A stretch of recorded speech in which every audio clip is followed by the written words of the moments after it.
Welcome to south Indian cooking. இன்றைக்கி ஒரு அருமையான லஞ்சு காம்போ ரெசிபி தான் பார்க்க போகிறோம். சின்ன வெங்காயம் பூண்டு குழம்பு. இதுக்கு காம்பினேஷனாக பீர்க்கங்காய் பாசிப்பருப்பு வச்சு ஒரு பொரியல் ரெசிபி தான் பார்க்க போகிறோம். ஃபஸ்ட்டு நம்ம பொரியல் பண்ணிடலாம். ஒரு பேன் வச்சுட்டு 1 டேபிள் ஸ்பூன் எண்ணெய் சேர்த்துடலாம். இப்போ எண்ணெய் சூடாக இருந்தோம் 1/2 ஸ்பூன் கடுகு சீரகம், 1/2 ஸ்பூன் உளுத்தம்பருப்பு சேர்த்துங்க.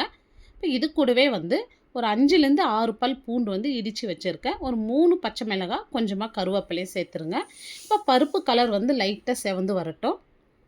இப்போ ஃப்ளேம் கம்மி பண்ணுங்கள், ஏன்னா பருப்பு கலர் சீக்கிரமாக செவந்துடும்.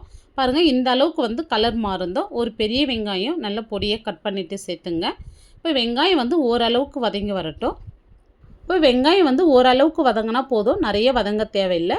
கொஞ்சமாக நான் பெருங்காயம் சேர்த்துறேன். இது ஆயிலே சேர்த்துருக்கணும். நான் சேர்க்க மறந்துட்டேன். நீங்கள் சேர்க்க சொல்ல எண்ணெயிலே சேர்த்துங்க. இப்போ வெங்காயம் பாருங்கள், இந்த அளவுக்கு கலர் மாறி வதங்கி வந்திருக்கு. இப்போ நம்ம கட் பண்ணி வச்ச பீர்க்கங்காய் சேர்த்துடலாம். இப்போ இந்த காய்க்கு தேவையான அளவு நான் ஒரு 1/2 ஸ்பூன் சால்ட்டு சேர்த்துட்றேன். ஒரே ஒரு சிட்டிகை மஞ்சள் தூள் சேர்த்துங்க. நிறைய சேர்க்காதீங்க, இந்த அளவுக்கு மஞ்சள் தூள் சேர்த்தா போதும். இப்போ காய் பாருங்கள், நான் கொஞ்சம் பெரிய பீஸாகவே கட் பண்ணி சேர்த்துருக்கேன். ஏன்னா இது வெந்து வர சொல்ல சுருங்கிடும். அதனால் இந்த அளவுக்கு கட் பண்ணிங்க, கொஞ்சம் பெரிய துண்டாகவே. ஒரு 2லேருந்து 3 நிமிஷத்துக்கு மூடி போட்டு விடுங்க. தண்ணி எதுவும் சேர்க்காதீங்க, காயிலே தண்ணி விட்டு வரும். இப்போ காய் பாருங்கள், தண்ணி விட்டு நல்லா வெந்து வந்திருக்கு பாருங்கள். நம்ம தண்ணி எதுவுமே சேர்க்கலை, இந்த காயிலேருந்தே நல்லா தண்ணி விட்டு வதங்கி வந்திருக்கு பாருங்கள். ஒரு மிக்ஸி ஜாரில் மீடியம் சைஸ் தேங்காயில் 1/4 மூடி தேங்காய் சேர்த்துங்க. இப்போ இது கூடவே ஒரு பச்சை மிளகாய் சேர்த்துங்க. ஆல்ரெடி 3 பச்சை மிளகாய் சேர்த்துருக்கோம். இப்போ ஒரு பச்சை மிளகாய் மட்டும் சேர்த்துங்க. ஒரு 1/2 ஸ்பூன் சீரகம். இப்போ சீரகம் சேர்த்துட்டு தண்ணி எதுவும் சேர்க்காதீங்க, தண்ணி சேர்க்காதீங்க, கொரப்பாக அரைச்சி எடுத்துங்க. இப்போ பாருங்கள், இந்த மாதிரி அரைச்சி எடுத்துங்க, ரொம்ப நைஸாலாம் அரைக்கக்கூடாது. இப்போ காயில் இருக்கிற தண்ணி எல்லாமே நல்லா ட்ரை ஆகி வந்திருக்கு பாருங்கள். இந்த மாதிரி நல்லா ட்ரை ஆகி வரணும். இப்போ காய் நம்ம வெந்திருக்கான்னு செக் பண்ணிக்கலாம். காய் நல்லாவே வெந்திருக்கு. இப்போ நம்ம அரைச்ச தேங்காய் சேர்த்துடலாம். ஒரு 50 கிராம் பாசிப்பருப்பை வாஷ் பண்ணிவிட்டு ஒரு 10 நிமிஷம் ஊற வச்சுட்டு ஒரு 3/4 பாகத்துக்கு நான் வேக வச்சுருக்கேன். இந்த மாதிரி உதிரியாக இருக்கணும். பருப்பு ரொம்ப குழஞ்சிருக்கூடாது. எந்த அளவுக்கு வெந்திருக்கு பாருங்கள், இந்த அளவுக்கு தான் பருப்பு வெந்திருக்கணும். இப்போ இதிலிருந்து நான் ஒரு 2 டேபிள் ஸ்பூன் பருப்பு சேர்த்துக்கிறேன். இப்போ ஃப்ளேம் மீடியமாகவே இருக்கட்டும். இப்போ இதை பாசிப்பருப்பு சேர்த்துட்டு நல்லா கலந்து விடுங்க. இந்த தேங்காய் பாசிப்பருப்பு எல்லாமே இந்த காயில் நல்லா சேர்ந்து வரணும். இந்த மாதிரி நல்லா கலந்து விட்ட பிறகு இதில் நல்லா பொடியாக நறுக்குன கொத்தமல்லி சேர்த்துருங்க. இப்போ நம்ம பீர்க்கங்காய் பாசிப்பருப்பு சேர்த்து ஒரு அருமையான டேஸ்ட்டில் பொரியல் ரெசிபி பண்ணியிருக்கோம்.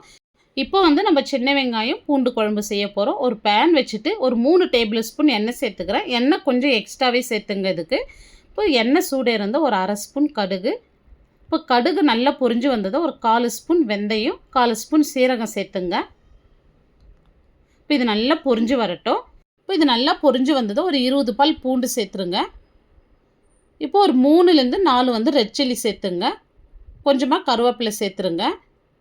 எப்பவுமே பூண்டு இந்த மாதிரி எண்ணெயிலே சேர்த்துருங்க. அப்போ தான் இந்த குழம்பு நல்ல மணமாக இருக்கும், டேஸ்ட்டும் ரொம்ப சூப்பராக இருக்குங்க. இப்போ பூண்டு நல்ல கலர் மாதிரி வதங்கி வரணும்.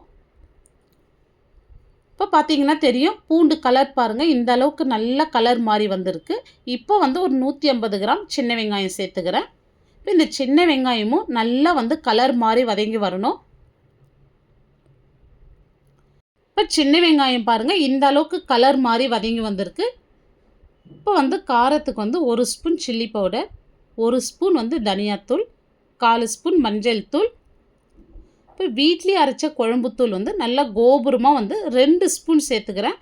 குழம்புத்தூள் மட்டும் உங்கள் காரத்துக்கு தகுந்த மாதிரி நீங்கள் இந்த இடத்துல ஆட் பண்ணிங்க. இப்போ சிம்மில் வச்சுட்டு இந்த சில்லி பவுடர் நல்லா இந்த ஆயிலே கலந்து விடுங்க. இப்போ நம்ம சேர்த்த மசாலா எல்லாமே இந்த எண்ணெயிலே நல்லா இந்த மாதிரி கலந்து விட்டுங்க. நம்ம மசாலா சேர்க்க சொல்லே கம்ப்ளீட்டாக சிம் பண்ணிவிடுங்க, இல்லைனா மசாலா கருகி போயிடும். பாருங்கள், இந்த அளவுக்கு நல்லா எண்ணெயிலே வதக்கி விட்ட பிறகு மீடியம் சைஸில் 3 தக்காளி கொரப்பாக அரைச்சிட்டு சேர்த்துருக்கேன். இப்போ தண்ணி எதுவும் சேர்க்காதீங்க. தக்காளி சேர்த்துட்டு பிறகு தண்ணி சேர்க்காது, இதை நல்லா வதக்கி விடுங்க. இது நல்லா எண்ணெய் பிரிஞ்சு வர வரைக்கும் நல்லா வதக்கி விடுங்க. இப்போ பாருங்கள், நம்ம தக்காளி சேர்த்து நல்லா எண்ணெய் பிரிஞ்சு வந்திருக்கு பாருங்கள். இந்த மாதிரி எண்ணெய் பிரிஞ்சு வரணும். இப்போ நம்ம சேர்த்த மசாலா எல்லாமே நல்லா ரா ஸ்மெல் போயிட்டு நல்லா எண்ணெய் பிரிஞ்சு வந்திருக்கு. இப்போ நம்ம புளி தண்ணி சேர்த்துக்கலாங்க. ஒரு பெரிய லெமன் சைஸ் புளி எடுத்து நல்லா கரைச்சி வடி போட்டு எடுத்து வச்சுருக்கேன். அந்த புளி தண்ணி சேர்த்துடலாம். இப்போ புளி தண்ணி சேர்த்துட்டு நல்லா கலந்து விட்டுங்க. இப்போ இந்த குழம்புக்கு தேவையான அளவு உப்பு சேர்த்துடலாம். இப்போ மீடியம் ஃப்ளேம்லேயே இது நல்லா கொதித்து நல்லா எண்ணெய் பிரிஞ்சு வரட்டும். இப்போ பாருங்கள் நல்லா எண்ணெய் பிரிஞ்சு வந்திருக்கு. இப்போ இதில் வந்து ஒரு 1/2 கப் நான் தேங்காய் பால் சேர்க்க போகிறேன். தேங்காய் பால் சேர்க்கறதுனால டேஸ்ட் வந்து இன்னும் சூப்பராக இருக்கும். நீங்கள் தேங்காய் பால் வேணான்னு நினச்சிங்கன்னா தாராளமாக ஸ்கிப் பண்ணிடலாம். இப்போ இதில் வந்து கொஞ்சமாக வந்து கொத்தமல்லி சேர்த்துட்டு நீங்கள் ஸ்டவ் ஆஃப் பண்ணிடலாங்க. இப்போ நான் வந்து தேங்காய் பால் சேர்க்க போகிறதில்ல.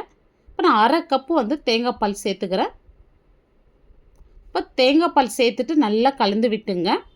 தேங்காய் பால் சேர்த்துட்டு வந்து எக்ஸ்ட்ரா தண்ணி எதுவும் சேர்க்காதீங்க. இது லைட்டாக கொதி வந்ததுமே நான் கொஞ்சமாக வந்து வெல்லம் சேர்த்துக்கிறேன். இது சேர்க்கறதுனால டேஸ்ட்டு இன்னும் சூப்பராக இருக்குங்க. உப்பு, காரம், புளிப்பு எல்லாமே பேலன்ஸ் பண்ணும். இப்போ இந்த வெல்லம் சேர்க்கறதுனால வந்து இனிப்பு தெரியாது, டேஸ்ட்டு ரொம்ப சூப்பராக இருக்கும். இப்போ நல்லா எண்ணெய் பிரிஞ்சு வரட்டும்.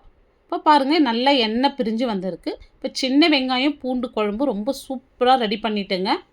இப்போ திக்னஸ் பாருங்கள் இந்த அளவுக்கு இருக்குது. இப்போ குழம்பு திக்னஸ் இந்த அளவுக்கு இருந்தால் போதும். இது ஆற ஆற இன்னும் திக்காகும். ஏன்னா நம்ம தேங்காய் பால் சேர்த்துருக்கோம். இப்போ பார்க்க சொல்லவே எவ்வளோ சூப்பராக இருக்குது பாருங்கள். இது சாதத்தோடு போட்டு சாப்பிட்றதுக்கு ரொம்ப சூப்பராக இருக்கும். இப்போ இதுக்கு காம்போவாக நம்ம பீர்க்கங்காய் பாசிப்பருப்பு சேர்த்து பொரியல் பண்ணியிருக்கோம். இந்த 2 காம்பினேஷனும் வந்து அல்டிமேட்டான காம்பினேஷனுங்க.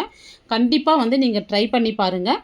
இப்போ நல்லா சூடான சாதத்தோடு 1 ஸ்பூன் போட்டவே எல்லா சாதம் சாப்பிட்றலாம். அந்த அளவுக்கு டேஸ்ட் வேறு லெவலில் இருக்கும். இந்த லஞ்சு காம்போ உங்களுக்கு பிடிச்சிருந்தால் லைக் பண்ணுங்கள், ஷேர் பண்ணுங்கள்.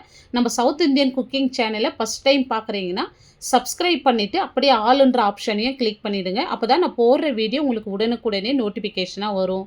தேங்க்ஸ் ஃபார் வாட்சிங்.